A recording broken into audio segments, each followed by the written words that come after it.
इस trend lines. अब trend line एक बहुत इंटरेस्टिंग कंसेप्ट है। ऑनेस्टली मेरे ट्रेडिंग करियर की शुरुआत से मैंने ट्रेंड लाइंस की बैंड बजाई है और सिर्फ ट्रेंड लाइंस की बैंड बजाई है, क्योंकि मुझे आज तक जो है ट्रेंड लाइन का कंसेप्ट नहीं समझ में आया है एंड मुझे नहीं समझता है कि लोग ट्रेंड लाइंस को क्यों ट्रेड करते हैं। क्योंकि मेरा एक सिंपल सा आर्ग्यूमेंट ये है ट्रेंड लाइंस को लेके कि अगर लोग कहते हैं कि ट्रेंड लाइन पे प्राइस सपोर्ट लेता है, ठीक है लेता होगा, बट अगर एक बायर है जो यहाँ पर बैठा हुआ है, इस पर्टिकुलर एरिया में बैठा हुआ है और उसको इधर ही बाय करना है, तो अगर उसको 4980 पे बाय करना है तो वो किस दिमाग से बोलेगा कि मैं $10 में एक्स्ट्रा खरीद लेता हूं? या तो वो अपने प्राइस के लिए वेट करेगा या तो वो बाय ही नहीं करेगा। In normal cases why would the buyer increase his bid price? तो मेरे हिसाब से जो सप्लाई और डिमांड होता है वो डायनामिक नहीं होता है, वो यूजुअली फ्लैट होता है, लीनियर होता है, जहां पे प्राइस जो है उसको टैप करता है एंड यूजुअली ऑर्डर्स को फिल करके प्राइस ऊपर नीचे जाता है। एंड अगर मान लो प्राइस बहुत ज्यादा ऊपर चला जाता है तो यूजुअली मार्केट एक नया सप्लाई और एक नया डिमांड फाइंड आउट करता है। बट ये सिंपल लॉजिकल रीजनिंग की वजह से मुझे ट्रेंड लाइन आज तक नहीं समझ में आई है।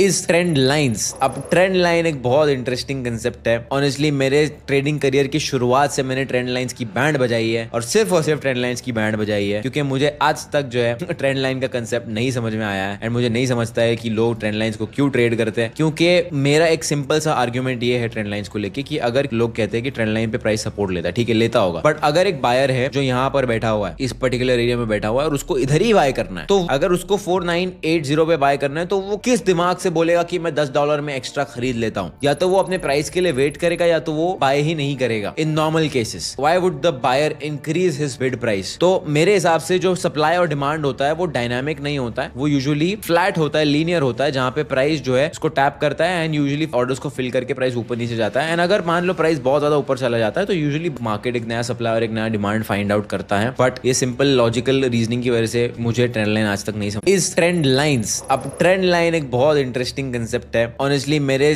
ट्रेडिंग करियर की शुरुआत से मैंने ट्रेंड लाइंस की बैंड बजाई है और सिर्फ ट्रेंड लाइंस की बैंड बजाई है, क्योंकि मुझे आज तक जो है ट्रेंड लाइन का कंसेप्ट नहीं समझ में आया है एंड मुझे नहीं समझता है कि लोग ट्रेंड लाइंस को क्यों ट्रेड करते हैं। क्योंकि मेरा एक सिंपल सा आर्ग्यूमेंट ये है ट्रेंड लाइंस को लेके कि अगर लोग कहते हैं कि ट्रेंड लाइन पे प्राइस सपोर्ट लेता है, ठीक है लेता होगा, बट अगर एक बायर है जो यहाँ पर बैठा हुआ है, इस पर्टिकुलर एरिया में बैठा हुआ है और उसको इधर ही बाय करना है, तो अगर उसको 4980 पे बाय करना है तो वो किस दिमाग से बोलेगा कि मैं $10 में एक्स्ट्रा खरीद लेता हूं? या तो वो अपने प्राइस के लिए वेट करेगा या तो वो बाय ही नहीं करेगा। In normal cases why would the buyer increase his bid price? तो मेरे हिसाब से जो सप्लाई और डिमांड होता है वो डायनामिक नहीं होता है, वो यूजुअली फ्लैट होता है, लीनियर होता है, जहां पे प्राइस जो है उसको टैप करता है एंड यूजुअली ऑर्डर्स को फिल करके प्राइस ऊपर नीचे जाता है। एंड अगर मान लो प्राइस बहुत ज्यादा ऊपर चला जाता है तो यूजुअली मार्केट एक नया सप्लाई और एक नया डिमांड फाइंड आउट करता है। बट ये सिंपल लॉजिकल रीजनिंग की वजह से मुझे ट्रेंड लाइन आज तक नहीं समझ।